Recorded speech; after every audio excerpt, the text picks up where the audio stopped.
Benteng Willem II atau lebih dikenal dengan Benteng Pendem Cilacap merupakan benteng pertahanan peninggalan pemerintah Hindia Belanda yang terletak di tepi pantai Cilacap, Jawa Tengah.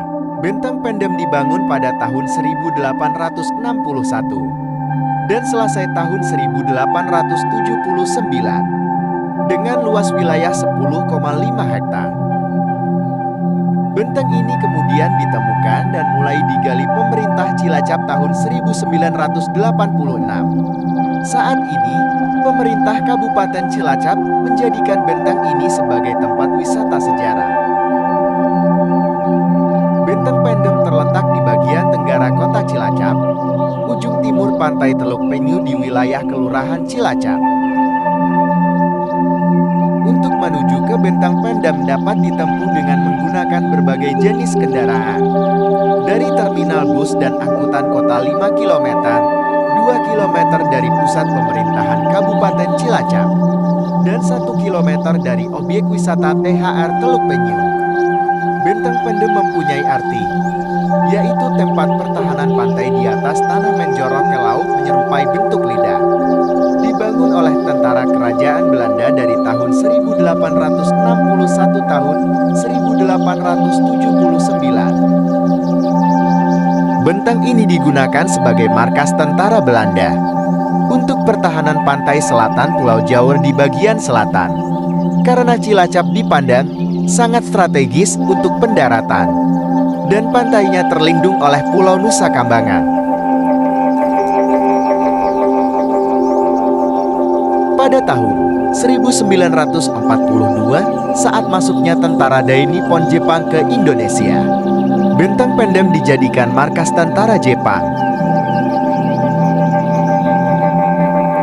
Namun pada tanggal 14 Agustus tahun 1945 Jepang kalah perang dengan pihak sekutu. Benteng Pendem Cilacap kembali ke tangan tentara Hindia Belanda sampai dengan tahun 1950. Selama 2 tahun, sampai dengan tahun 1952 benteng dalam keadaan kosong tidak ada yang menempati, baru pada tahun 1952 akhir sampai dengan tahun 1965 dijadikan markas Tentara Nasional Indonesia. Antara lain, Pasukan Banteng Loreng. Dalam perjalanan sejarah, Benteng Pendem sempat dimanfaatkan untuk markas latihan lintas hutan, gunung, rawa dan laut oleh pasukan RPKAD sekarang Kopassus yang membangun tugu monumen peluru 2 buah sebagai pintu utama masuk ke dalam komplek Benteng Pendem pada saat itu.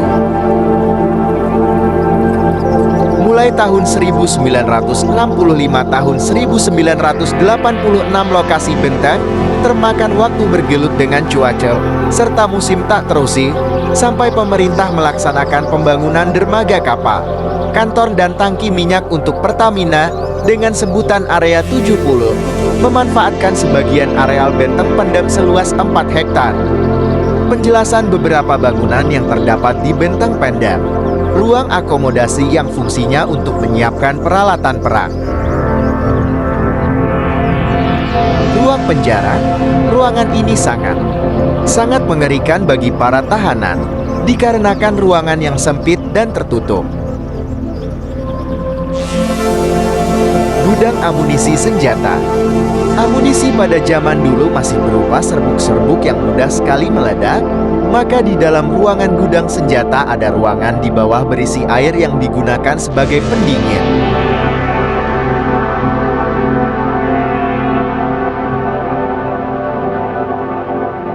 Monumen peluru. Monumen 2 peluru dibuat oleh Tentara Republik Indonesia RPKAD pada waktu menggunakan lokasi Benteng Pendem sebagai tempat latihan dan pendaratan laut. Benteng pertahanan. Ada 2 macam benteng pertahanan yang berada di Benteng Pendem. Benteng pertahanan yang dilengkapi dengan atap atau disebut pertahanan sempurna, dan benteng pertahanan dada terbuka yang di bagian bawahnya dilengkapi rongga setengah lingkaran untuk tempat penembakan jarak pendek. Klinik tempat kesehatan. Ruang kesehatan dibangun pada tahun 1879 merupakan bangunan terakhir di antara bangunan yang ada yang digunakan sebagai tempat pengobatan apabila ada tentara yang sakit. Parit, benteng pendem pada zaman dulu di tepinya terdapat parit yang melingkari benteng. Namun pada saat sekarang baru tergali sepanjang 500 meter. Parit ini digunakan untuk pembuangan air dari dalam terowongan dan sebagai penghambat lanjunya musuh ke dalam benteng pendem. Tempat penembakan jarak jauh. Pada bagian atas benteng terdapat 13 tempat penembakan jarak jauh. 6 pucuk meriam mengarah ke Samudra Indonesia Timur dan 5 pucuk meriam mengarah ke Selat Nusa Kambangan. Sebuah terowongan yang panjangnya 100 meter, terdapat 4 pintu masuk yang dilengkapi dengan instalasi. Di dalamnya juga terdapat ruang perwira dan ruang rapat. Terowongan ini digunakan sebagai tempat pengaturan strategi penyerangan dan sebagai tempat perlindungan yang terakhir, di mana di dalam terowongan dilindungi 6 ruangan meriam dan 6 pucuk meriam yang mengarah. 2 pucuk meriam mengarah ke paret sebelah utara, 1 buah mengarah ke arah barat, 1 buah mengarah ke arah jalan menuju gudang senjata dan 2 buah di bagian ujung selatan mengarah ke timur paret. Barak 14 dibangun pada tahun 1877 yang terdiri dari 14 kamar, digunakan untuk tempat istirahat tempat tidur.